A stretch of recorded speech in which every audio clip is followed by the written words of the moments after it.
1 जुलाई 2026 तक के सरकारी आंकड़ों के मुताबिक भारत के हाई कोर्ट्स में हर 3 में से करीब 1 जज की कुर्सी खाली है। 1122 सैंक्शन पदों में से सिर्फ 781 पद पर कोई बैठा है। और ये कोई नई खबर नहीं, करीब-करीब यही आंकड़ा कुछ ऊपर-नीचे 15 सालों से लगातार दिख रहा है। पिछले एपिसोड में हमने पूछा था, क्या भारत में जजेस की कमी है? आज हम इसका जवाब ढूंढते हैं, लेकिन जवाब उतना सीधा नहीं है जितना लगता है। पहले 2 शब्द समझ लीजिए जो हर सरकारी रिपोर्ट में आते हैं। सैंक्शनड स्ट्रेंथ यानी कितने जजों की पद बनाए गए हैं कागज पर। वर्किंग स्ट्रेंथ यानी असल में कितने जज उन पदों पर बैठे हैं। फर्क वहीं खाली कुर्सी का है। डिस्ट्रिक्ट और सबऑर्डिनेट कोर्ट्स में यानी वो अदालत जहां भारत का 88% पेंडिंग मामले हैं, सरकार के अपने आंकड़े कहते हैं 30,868 सैंक्शन पदों में से 23,558 पद पर जज हैं, यानी 7310 पद खाली। राष्ट्रीय स्तर पर 23.68% वैकेंसी। कर्नाटक में यह आंकड़ा 58% तक पहुंच जाता है। उत्तर प्रदेश में अकेले 1000 से ज़्यादा पद खाली हैं।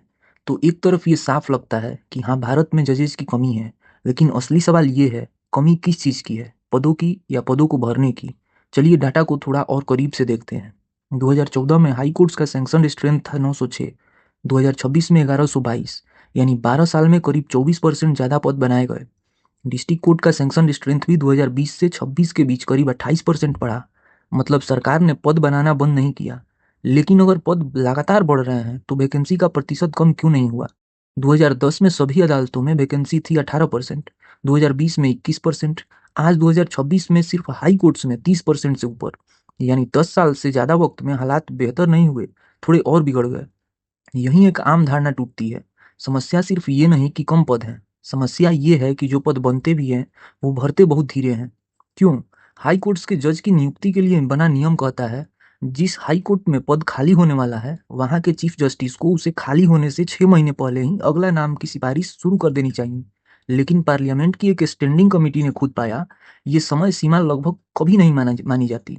और उसके बाद जब सुप्रीम कोर्ट का कोलिजियम कोई नाम लिख सरकार को भेजता है, तो सरकार के फैसले के लिए कोई तय समय सीमा ही नहीं है। 2018-19 में सिर्फ इसी आखिरी कदम के औसतन 5 से 7 महीने लग गए। मतलब खाली कुर्सी सिर्फ एक एक्सीडेंट नहीं है, वो एक ऐसी प्रक्रिया का नतीजा है जिसमें कहीं कोई सख्त डेडलाइन नहीं। और अब एक और सवाल, मान लीजिए हर खाली पद भर भी जाए, तो क्या इतने जज काफी हैं? यहाँ जवाब और उलझ जाता है। लॉ कमीशन ने 1987 में कहा था, भारत को हर 10 लाख लोगों पर 50 जज चाहिए। सुप्रीम कोर्ट ने 2001 में और एक पार्लियामेंट्री कमेटी ने 2002 में इसी सिफारिश को दोहराया। आज 2025 के आंकड़ों के मुताबिक भारत में यह आंकड़ा है सिर्फ 15 जज प्रति 10 लाख, यानी सिफारिश का करीब एक तिहाई। लेकिन यहाँ एक ट्विस्ट है। खुद लॉ कमीशन ने 2014 की अपनी रिपोर्ट में अपनी ही 1987 वाली सिफारिश को खारिज कर दिया, ये कहते हुए कि आबादी के हिसाब से जज तय करना सही तरीका नहीं, क्योंकि अलग-अलग इलाकों में मुकदमे दायर होने की दर बहुत अलग होती है। इसके बाद एक नया तरीका सुझाया गया डिस्पोजल रेट के हिसाब से। फिर 2016 में एक और कमेटी ने इसे भी नाकाफी बताया और वेटेड केस लोड तरीका समझाया, जिसे सुप्रीम कोर्ट ने 2017 में मंजूर भी किया। यानी पिछले लगभग 40 साल में भारत का अपना कानूनी सिस्टम खुद तय नहीं कर पाया कि काफी जज का मतलब असल में है क्या। नतीजा ये है कि चेन्नई में हर एक हाई कोर्ट जज औसतन 12 लाख लोगों के लिए जिम्मेदार है। ये किसी जज की सुस्ती नहीं, ये उस गणित का नतीजा है जो दशकों से हल ही नहीं हुआ। और यही वजह है कि हाल ही में 2026 में पार्लियामेंट ने खुद सुप्रीम कोर्ट की सैंक्शन स्ट्रेंथ भी बढ़ाई से 33 से 37 तक। लेकिन आज भी कुछ ही हफ्तों बाद सुप्रीम कोर्ट इस संख्या से भी कम जजों के साथ काम कर रहा है। वही पुराना पैटर्न अब सबसे ऊपर की अदालत में भी। तो जवाब क्या है? हाँ, भारत में जजेस की कमी है, रेशियो के हिसाब से भी और वैकेंसी के हिसाब से भी। लेकिन सिर्फ ज़्यादा पद घोषित कर देने से ये ठीक नहीं होगा, क्योंकि पिछले 12 साल का डेटा तो यही दिखाता है। असली अड़चन नियुक्ति की उस प्रक्रिया में है जिसकी कोई पक्की डेडलाइन नहीं।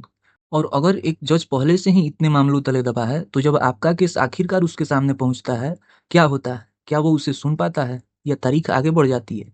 अगले एपिसोड में हम यही पूछेंगे कि तारीख पर तारीख क्यों मिलती है। अगर आज का एपिसोड आपको नया नजरिया दे गया हो, तो न्यायवीर को सब्सक्राइब जरूर कीजिए। धन्यवाद।